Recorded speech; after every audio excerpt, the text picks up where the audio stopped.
शर्मा जी वरिष्ठ पत्रकार हमारे साथ हैं। विपिन जी का बहुत स्वागत है। विपिन शर्मा जी, मेरे दो मासूम से सवाल हैं, जल्दी से जवाब चाहूंगा। एक तो ये कि निर्वाचन आयोग अब सरकार के दबाव में काम कर रहा है, वो अपनी मनमर्जी से कुछ नहीं कर सकता, ठीक। और दूसरा ये, उत्तर प्रदेश की पुलिस चुनाव लड़ाने का, जिताने का काम करती है कानून व्यवस्था से परे हटकर। अब कानून व्यवस्था खाकी नहीं संभाल रही, कितनी सच्चाई है दोनों में?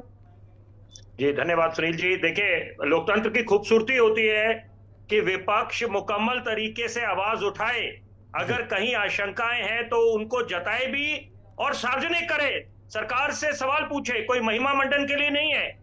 लेकिन साथ साथ ये भी ध्यान रखना चाहिए कि अगर आप चुनाव आयोग पे ये बड़े गंभीर आरोप है और यहां पर अगर आप ऐसे आरोप लगा रहे हैं तो ये मुझे लगता है मुद्दा बहुत ज्यादा ज्वलंत बन जाता है। क्योंकि यहां पर देखिए, ये बात तय हो जानी चाहिए। आप सरकार की नीतियों पे सवाल उठा सकते हैं, लेकिन चुनाव आयोग पे, जैसे अब इसकी अगर मैं एक जिक्र करूं, उदाहरण दूं कि सेना के शौर्य पे अगर कोई सवाल उठाए तो निश्चित बात है उससे कोई इत्तेफाक नहीं रखेगा। क्योंकि आप सरकार की नीतियां, उनके मिस गवर्नेंस, उनकी पॉलिसीज, उनके नए रिफॉर्म्स, उनकी योजनाओं पे आप बिल्कुल सवाल उठाने का हक है एक आम आदमी को।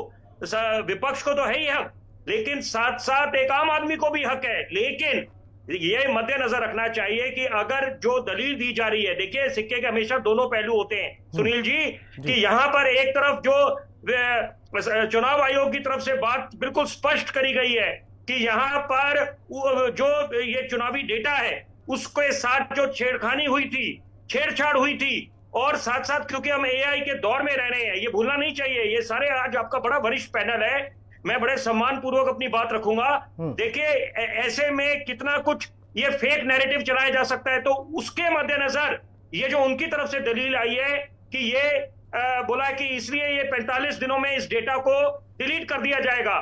लेकिन साथ साथ विपक्ष का बिल्कुल ये दायित्व बन जाता है कि अगर आशंकाएं हैं और ये बात बोली जा रही है कि भाई आप डेटा क्यों उड़ा रहे हैं, एक तरफ तो हम ट्रांसपेरेंसी चाहते हैं, पारदर्शिता चाहते हैं और बिल्कुल सब कुछ सामने होना चाहिए, लेकिन कुछ देखिए मापदंड होते हैं, उसको भी आपने मद्देनजर रखना है। और साथ में लेकिन देखिए, $1 मिलियन सवाल ये पैदा होता है सुनील जी, मैं चाहता हूं आपके चैनल के माध्यम से दर्शकों तक ये बात पहुंचे कि हमारा चाहे सत्ता पक्ष हो चाहे विपक्ष हो, कुछ गंभीर मुद्दों पे एक मंच पे बैठने को तैयार नहीं होता।